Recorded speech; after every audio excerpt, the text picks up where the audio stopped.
Hello, hello, hello. This is Tips of the Unknown, and I'm here because I want to talk about a couple of things. One of them is going to be Money in the Bank, my predictions for that. But another thing I wanted to talk about and just get this off my chest was this news that I got Sunday, and I'm pretty sure everyone else, obviously, they got because it was on social media. WWE released our truth.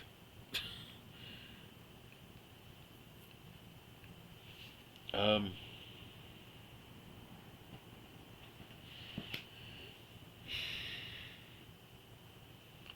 he's no longer with the company. It says he announced on social media, "I'm sorry to inform you all, I just got released from WWE. I want to thank WWE for the ride, but mostly I want to thank each and every one of you who was along for the ride. Thank you for all the love and support. Thank you for all the love, support, and appreciation you have given me over the years. Thank you." Now, when I saw this tweet, I was like, our truth had to think that this was April Fool's, right? This has got to be like a bit for him, right? Because it was June 1st. So I'm thinking, this dude think it's a bit. This ain't real. And it just made me feel like the whole Luka Doncic thing. Again, that one happened on February 1st. I thought that was April Fool's. The joke has been on me twice now because then everything started trickling in, and then Fightful came out and said that it is true. They're not planning to renew Truth's contract once it's up. Essentially, he has been released. It's just not totally official right now. So it's just as official as it's gonna get right now, and that's the toughest thing in the world. It's just like Truth, the memories that he created. I could just name them off the top of my head right now. The things with Brock, Damian, Rhea, Judgment Day, um, Bobby Lashley, John Cena, Randy Orton, the Usos. It's just, I can go on and on and on about all the crazy great memories that he created. And it means absolutely nothing because TKO made it that way. Let's be for real. TKO was the one thing behind this. They could say it was Triple H. Other people are gonna say it's The Rock. Obviously, but The Rock has no real power in TKO in that sense. Although he does have some sway with Ari Manuel, who runs TKO. But you could blame it on either one of them. You can blame it on Triple H. You can blame it on Rock. You can blame it on Nick Khan. But it all comes and stems from TKO. Because it just seems like TKO has been slowly and surely taking away the things that make WWE, what made WWE WWE, what made it great. And one of the things that they started doing was taking away, like making smaller sets because it was cost effective. And we're like, okay, fine, it's cost effective. Well, I mean, what the hell? It's fine. We can make do without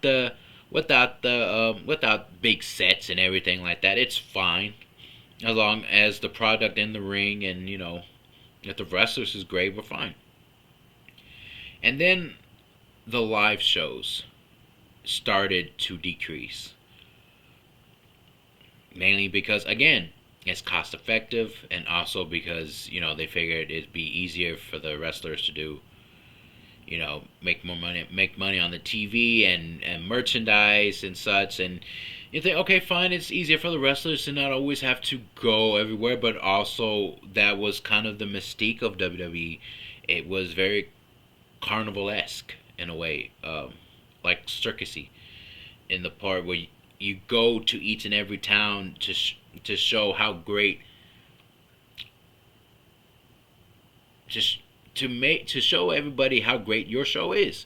And that was starting to go away too. And then they do something else. They do with this thing with where for the first time, and as far as I can remember, you had a WrestleMania in Las Vegas, And then we're supposed to get one in New Orleans. We're supposed to get one in New Orleans for next year, and now they take away WrestleMania from New Orleans and say, hey, we're taking WrestleMania away from you, but here you go, guys. Here's money in the bank. And you know where we're going to give WrestleMania to? We're going to give it back to Las Vegas. Why? Why is because supposedly Las Vegas is sucking right now at bringing in international crowds. But seeing as WWE is a very international sport entertainment company, and how many people it brought to see WrestleMania from all over the world, they're like, okay, well, we want that again. And TKO saw how much money they made and like, okay, sure.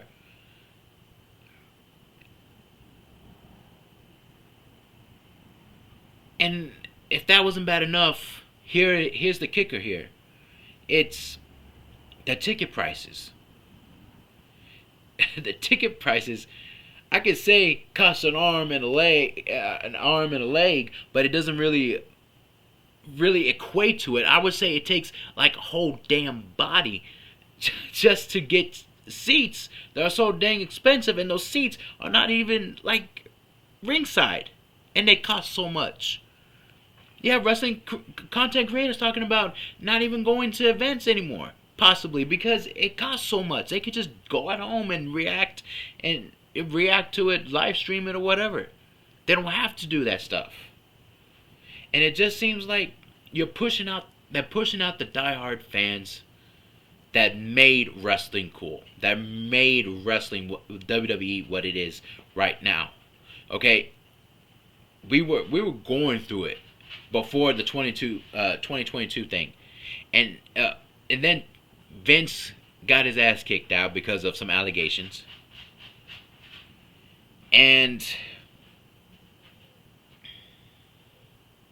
now, and then Triple H took over and everything was great. Everything was fine. WWE was white hot, but TKO, being what they were, saw how much heat WWE has generated, and they capitalized it off of and make money off of it, and now to the point that they're starting to take away parts that what made WWE so great. They're stripping it of its old guards, the comedic entertainment purposes. Other than Archie, you had R-Truth and Carlito. Those guys are gone. To the point now you can't even wear, the wrestlers backstage can't even wear their attire, their merchandise in support of them, which is crazy. And you take away the live events, so they can't go from city to city to city to promote WWE and just make money that way. You raise ticket prices, and it's just pushing out all the diehard fans. It's really a slow death in a way.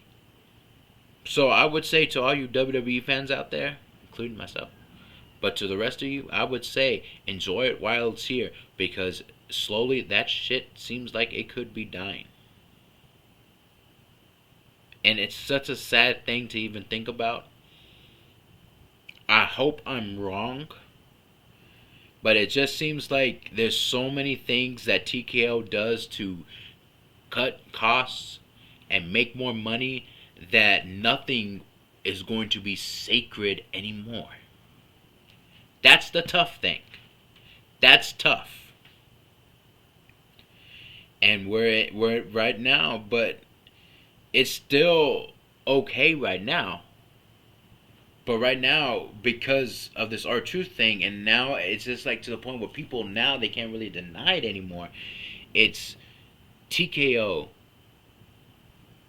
really just sucking the soul out of WWE. And we're right now in the process of watching that soul getting sucked bit by bit every day. and it's tough.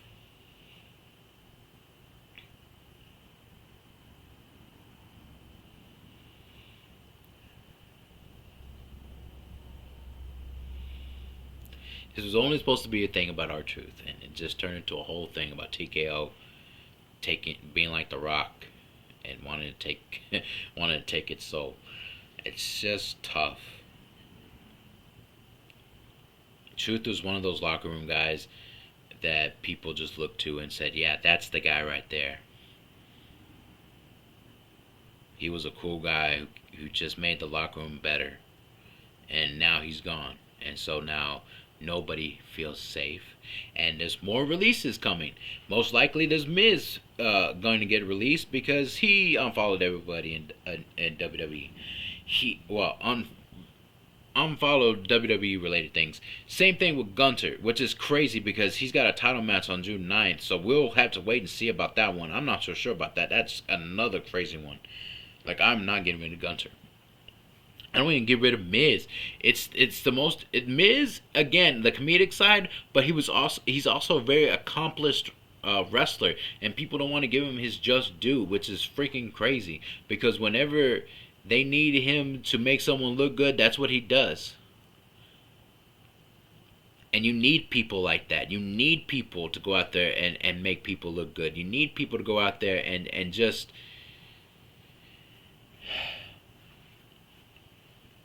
make the wheel turn. And when you start taking out the little cogs out of that wheel, when you start taking out the little bolts and whatever you want to call it, whatever, okay?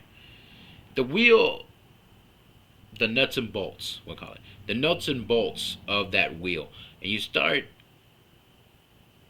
taking it off one by one, the wheel's going to come off. And then the whole thing, damn ride, it's just done. It's over. And I just feel like with this whole thing with R-Truth, it's gonna get bad to worse. I feel bad for R-Truth. He did not deserve this. Nobody deserves to get released or fired. Let's just be for real about that. Unless you're like an absolute scumbag. But R-Truth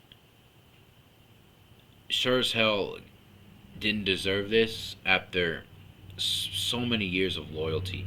The only wrestler that has in WWE that has ever been a part of the Attitude Era, the Ruthless Aggression Era, the PG Era, and the Renaissance Era, he's gone. And that's tough. And I really hope that he finds a job elsewhere, man. It's just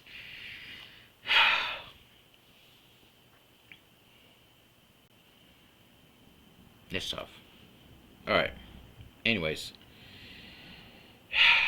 God, I don't even want to talk about Money in the Bank. I don't let myself down. Ugh. It's just popping up. Oh, God. I'm just so done with this, man.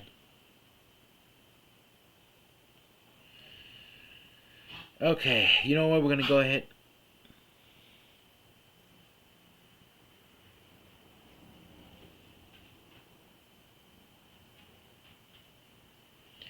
We're going to go ahead and jump into Money in the Bank. I don't even want to talk about it. Oh my God, I feel so trying to hype myself up for this. I really shouldn't have started out with the R-Truth stuff, but I was going with the logic of vegetables or dessert first. And I went with vegetables. And so now I don't even know if I want the damn dessert. But we're going to go ahead and we're going to slip right through it. So we're going to go ahead and get right through this. Alright, so Money in the Bank is this weekend. Also this weekend, it is Worlds Collide with WWE, NXT, and AAA.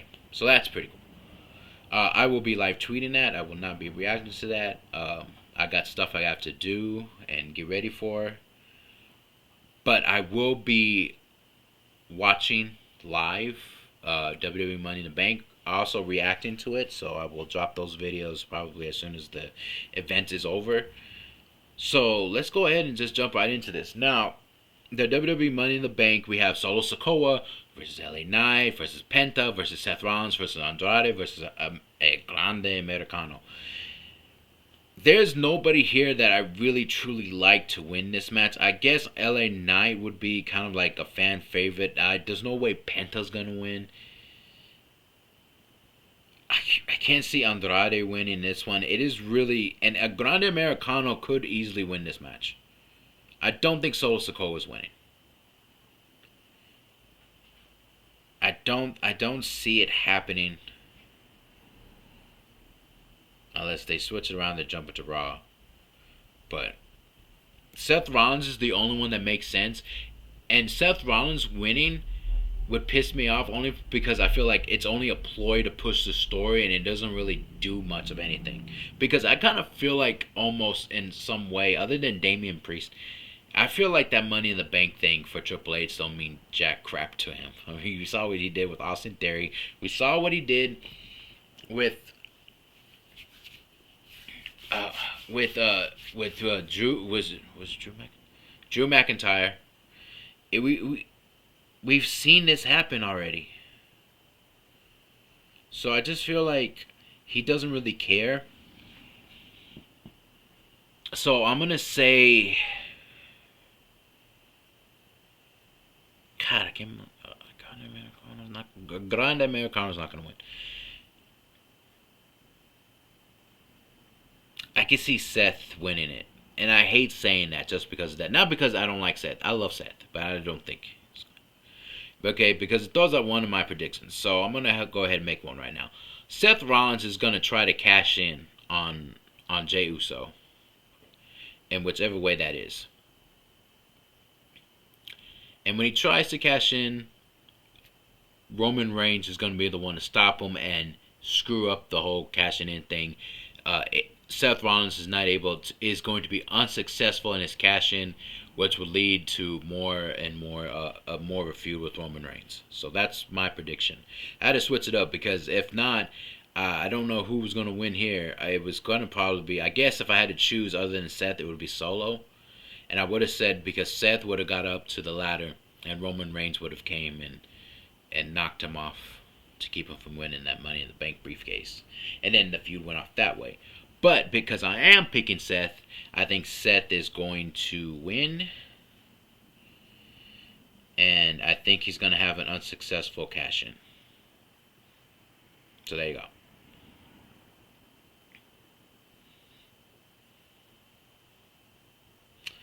Okay, the women's Money in the Bank. Now this one, I really want Julia to win. Here we go. Alexa Bliss versus Roxanne.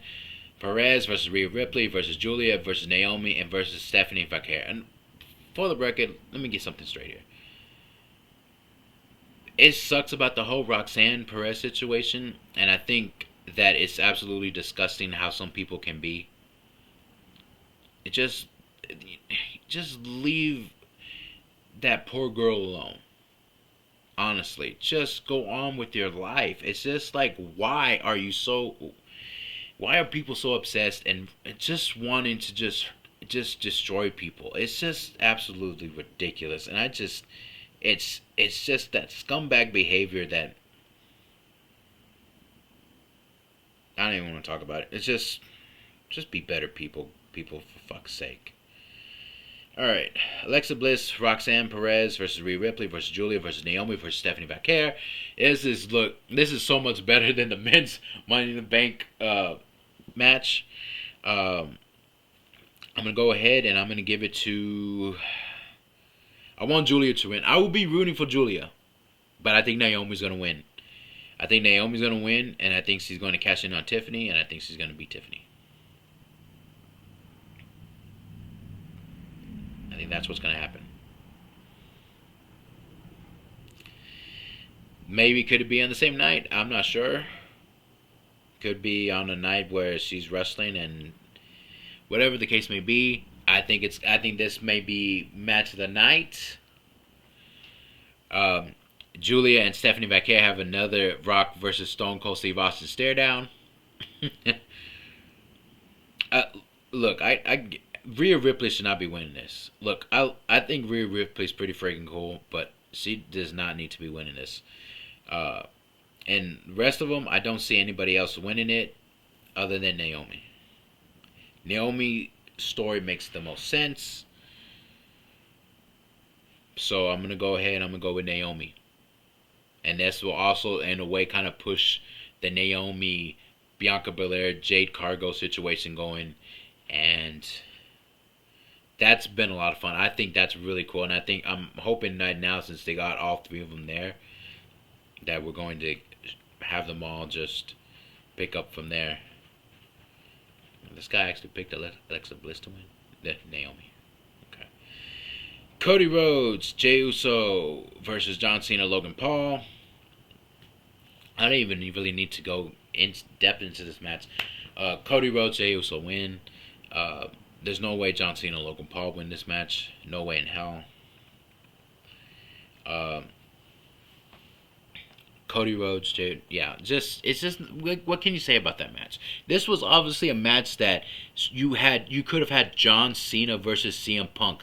Literally had this match to go back to the 2011 match with John Cena and CM Punk and have that kind of be like the cool, like taking a trip down memory lane and reversing it in a way, because CM Punk had the thing where, he's going to take the title with him and he was not going to return with it. He was not returning to the company at all. He was going to keep the title. Now you have John Cena going to pretty much do the same thing, and now the roles are reversed in that sense. John Cena was supposed to be the one to stop him. 2011 didn't. Punk went off with the title, but eventually he came back. Now the roles are reversed. John Cena's threatening to leave with the championship, and CM Punk's like one of the last people that could stop him from doing that. But no, we got this tag team match that nobody really asked for. So yeah, I think Cody Rhodes and Jey Uso win. I really don't see John Cena and Logan Paul winning this one. And I think, yeah, okay. So I believe this is the last match, the WWE Women's Intercontinental Championship match, Lyra Valkyria versus Becky Lynch. Now, this one may be a contender to see who wins. A contender for best match. Obviously, I think the women's ladder match could be really great as long as the botches are trimmed down. But this one, they had a great match. I said this was match of the night of Backlash. Lyra won this freaking match. And Lyra has stepped up so much with Becky. And I'm really sick and tired of hearing the whole Becky Hogan thing. That is not true. Quit your crap. You damn fickle ass fans. For Christ's sakes, look what she's doing with Lyra right here. And yeah, it's the Intercontinental Championship is on the line. So what? Here's the thing. Lyra's going to win again. And I'm going to make the same prediction that I made on Backlash that did not happen. I'm going to say it here. Bayley's going to come in and interfere when Becky tries to cheat. And it's going to cost Becky the match because Lyra's going to win. And then after that, Becky can challenge Lyra for the Intercontinental Championship as long as Lyra is the champion. So then right there, you have Becky Lynch going off into a feud with Bayley that will take over the summer. And you have Lyra Valkyria, going off and doing her own thing. Going off and having her own more feuds. Hopefully, I hope she can keep riding this momentum that she's got, because I'm loving the fire from Lyra. So yeah, I think Lyra's going to retain because Bayley's going to interfere to keep Becky from cheating to win. And I believe that is all. Yeah, that's all. That is all. So, to sum up, Seth Rollins is going to win. Naomi is going to win.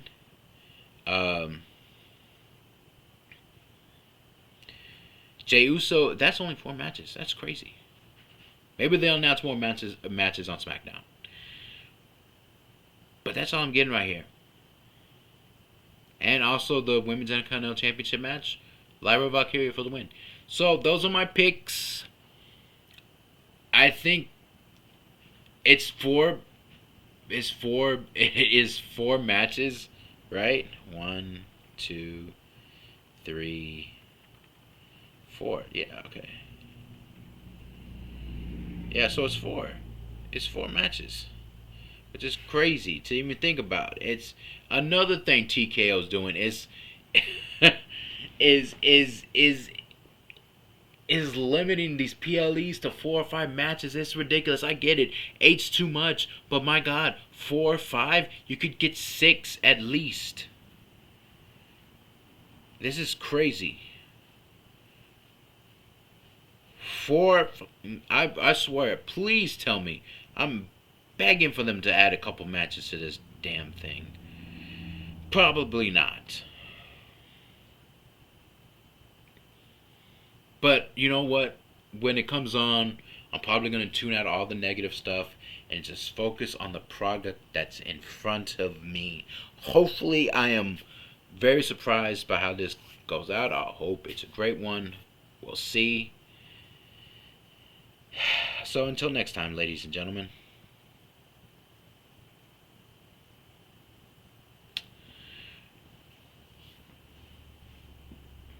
That'll be good. Hope you had a good rest of your night. I am done. Whew. It's been a long day. Yep. I hope you guys stay safe out there. Like I keep saying in plenty of my videos, it's a crazy world out there.